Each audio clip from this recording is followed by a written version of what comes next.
Hello everyone, I'm Bob Keyser. This is the Son of Man Urantia Project.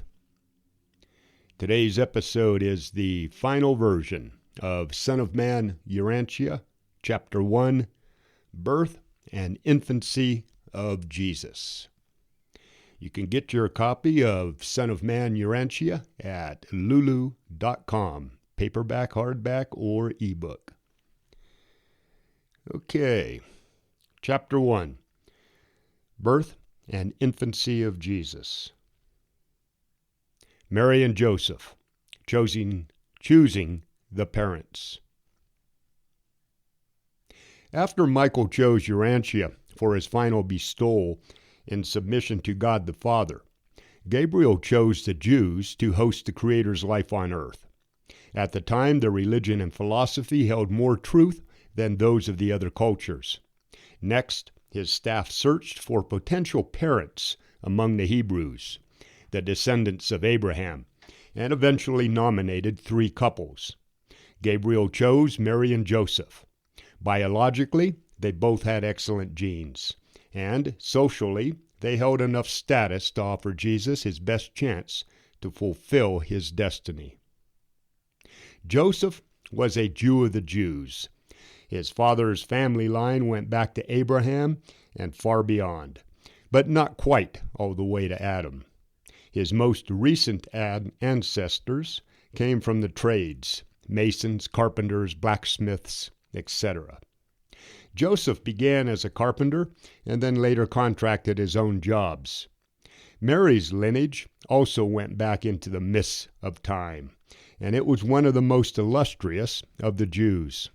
Her line was a composite of many different tribes and included some of the most important women in Earth's history, including Eve.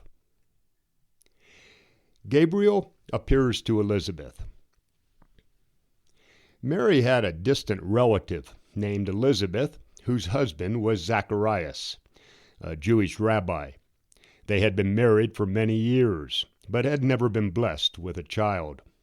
One day toward the end of June, 8 B.C., while Zacharias was praying in the temple, Elizabeth was by herself in their house, when all of a sudden, Gabriel made himself visible to her.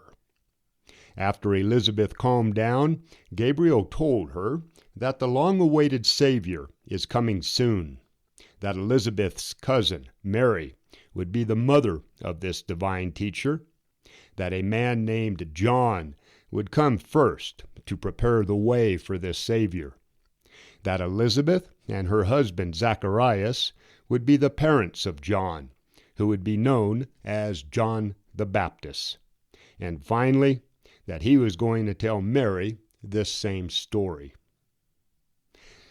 Elizabeth did not know what to do. It took her 5 months before she even told her husband, and at first Zacharias did not believe her. But when Elizabeth realized she was pregnant, that changed everything. Furthermore, Zacharias trusted Elizabeth. He did not think she was lying, so he was forced to at least consider the possibility that maybe Elizabeth did see an angel. Then, 6 weeks before John was born, Zacharias had a dream that convinced him of everything. No one knows if this dream was just Zacharias' mind wandering or if an angel came to him. But in the morning, he believed Elizabeth's story and accepted that they were going to be the parents of a distinguished spiritual teacher.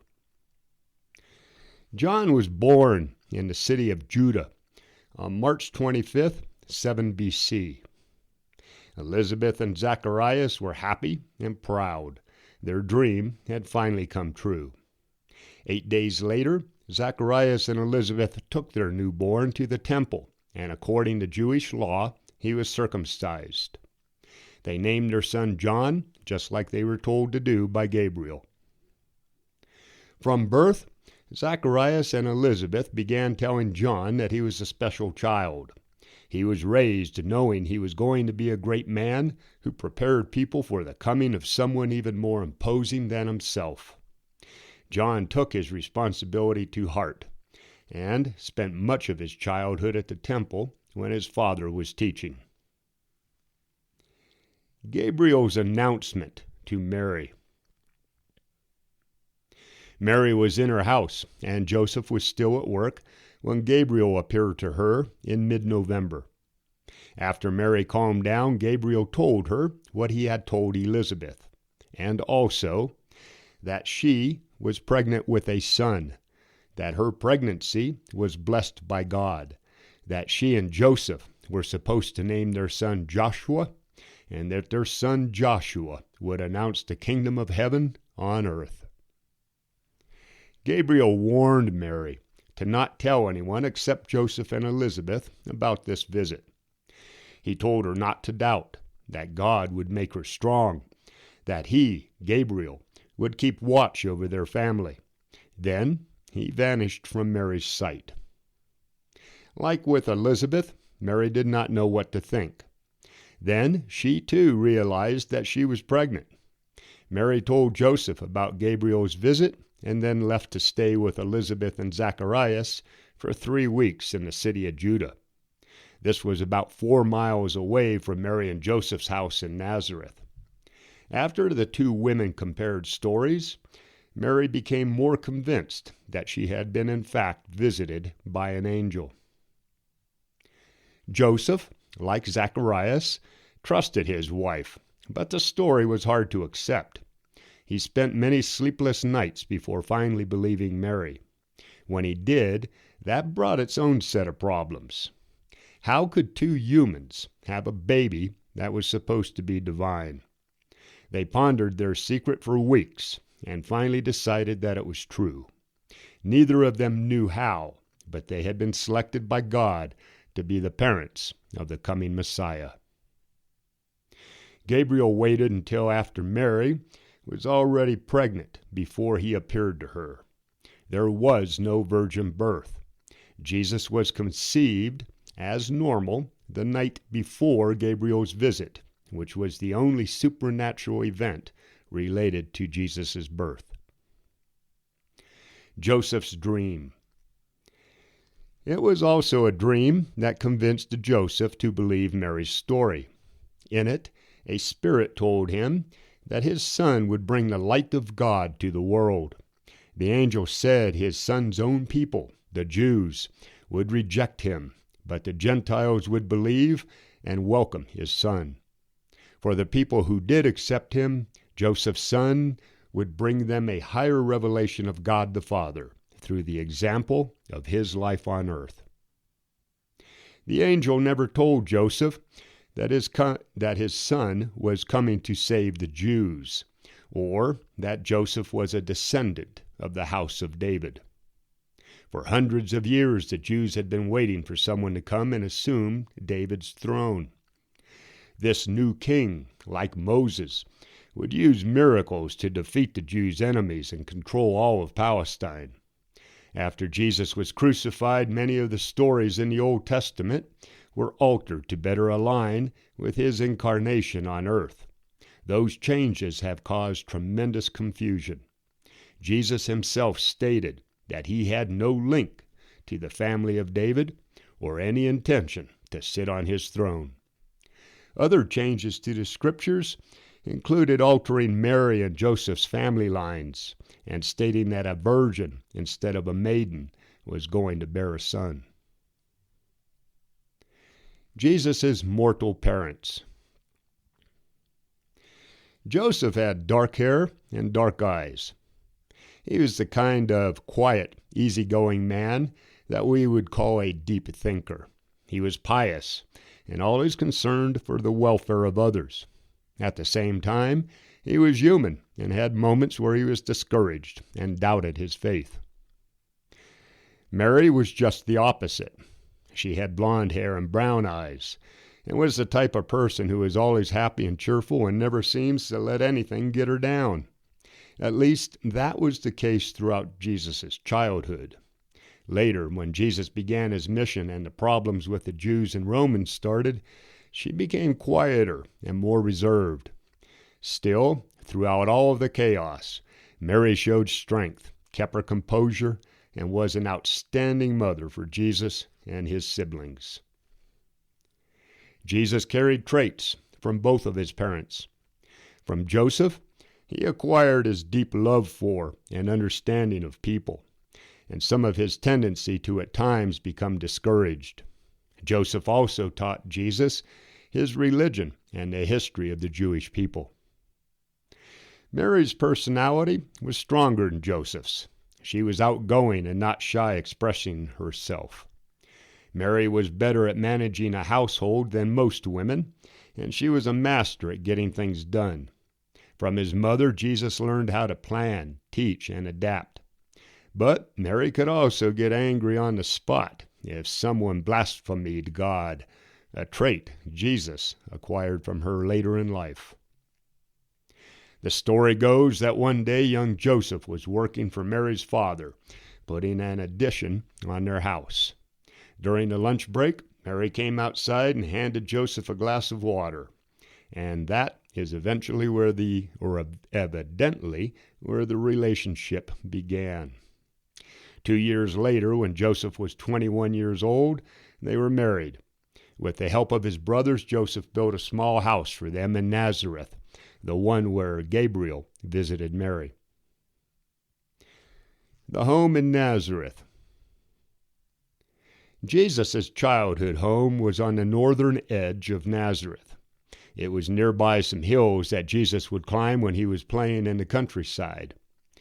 The house was made of stone, with one open room and a flat roof.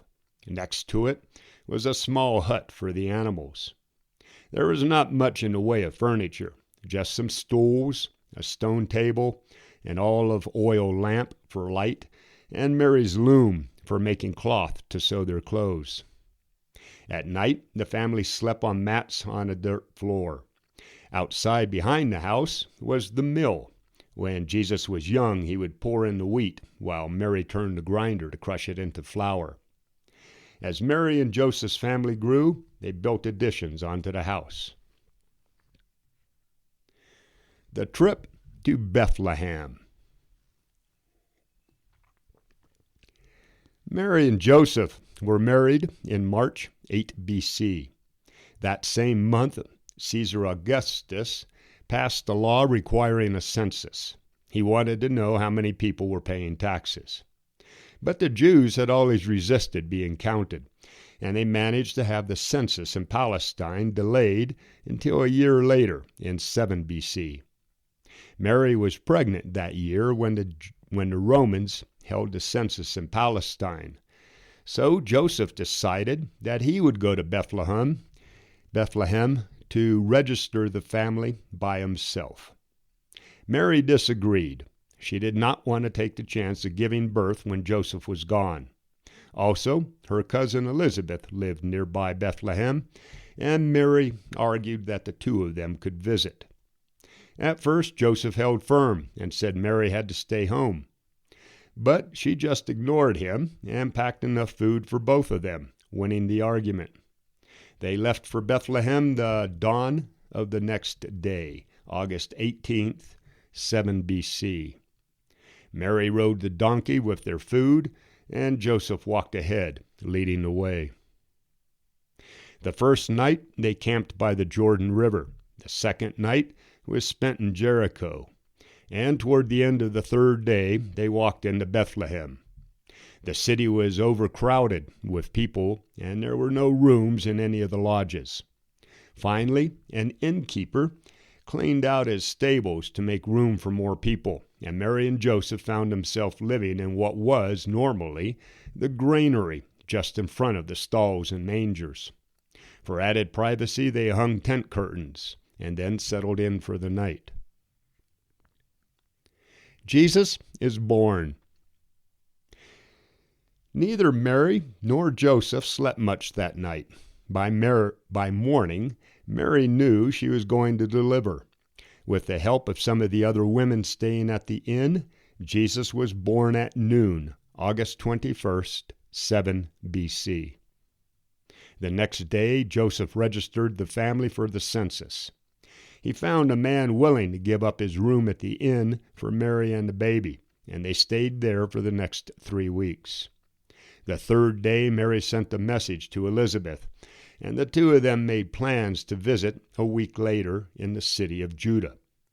According to Jewish custom, on the 8th day, Jesus was taken to the temple, circumcised, and given the name Joshua, Jesus. Mary, Elizabeth, and Zacharias were convinced that Jesus was supposed to be the King of the Jews and sit on David's throne. They also thought that little John, Elizabeth and Zacharias' son, would be Jesus' second in command. Since they were already in Bethlehem, and since Bethlehem was actually the city of David, the three of them managed to convince Joseph that they should all live there. Joseph agreed, and to support them he worked part-time as a carpenter. While it is true that the angels in heaven sung when Jesus was born, no one on earth heard them. 3 weeks later, Zacharias met several priests traveling together.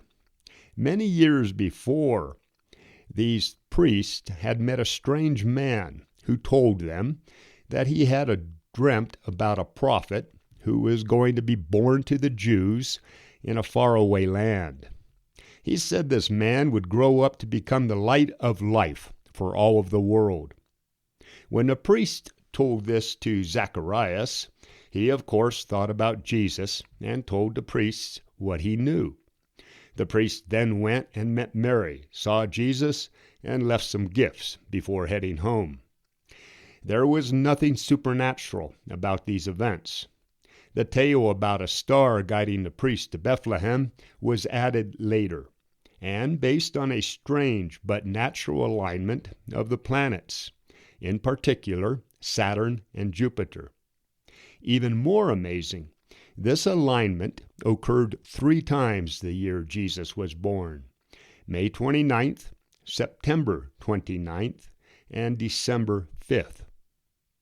While no miracles happened, it was normal back then for people to weave miracles into their stories. Later, these stories were written down, and people assumed them to be true. The presentation in the temple. Jewish parents had to present all newborn babies to the priests at the temple, and Mary was forced to undergo the cleansing rites like all other mothers. The fee charged for these supposed blessings was 5 shekels. Mary and Joseph bundled up Jesus, took him to the temple, and entered the line with the other parents and their new babies. Zacharias knew that Mary and Joseph were going to the temple to present Jesus. He believed that Jesus was a special child, and he wanted to somehow announce that fact to the people. There was a man and woman who were poets and musicians, and were always hanging around the temple. And after Zacharias told him his beliefs about Jesus' divinity, the 3 of them made a plan to announce that news to everyone else. The couple wrote a lengthy poem and hid in the crowd, waiting for Zacharias to signal them that Mary, Joseph, and Jesus were passing by. When the 2 of them burst out in song, the people were astonished, and Mary and Joseph were shocked. They were not happy that their secret was now made public. Herod acts.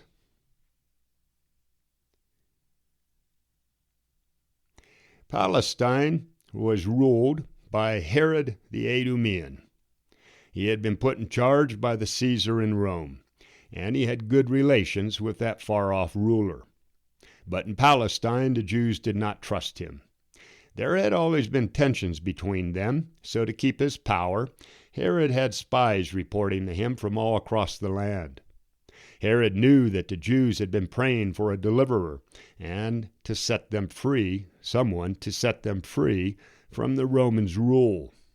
After his spies told him about the priests who came to Bethlehem looking for this same person, he had them brought to his court for questioning. They were not much help. and could only tell Herod that a man and woman who had gone to Bethlehem to register the census had been blessed with a male child. Herod did not trust these men, so he tried to trick them by saying that he, too, wanted to pay his respects to this special child. And he gave them some money to go find Jesus again and report back to him. But the priests were on to Herod's trick, took his money, and returned to their country far away. Then Herod's spies told him about the excitement in the temple when the poem was sung for this newborn child, and Herod knew he had a problem. He decided he had to find this baby boy and put an end to any idea that a new king of the Jews had been born. Zacharias also had his own spies. When he was informed that Herod was searching for Mary, Joseph, and the newborn Jesus, he went into hiding in Bethlehem, while Zacharias and Elizabeth returned to their home in the city of Judah.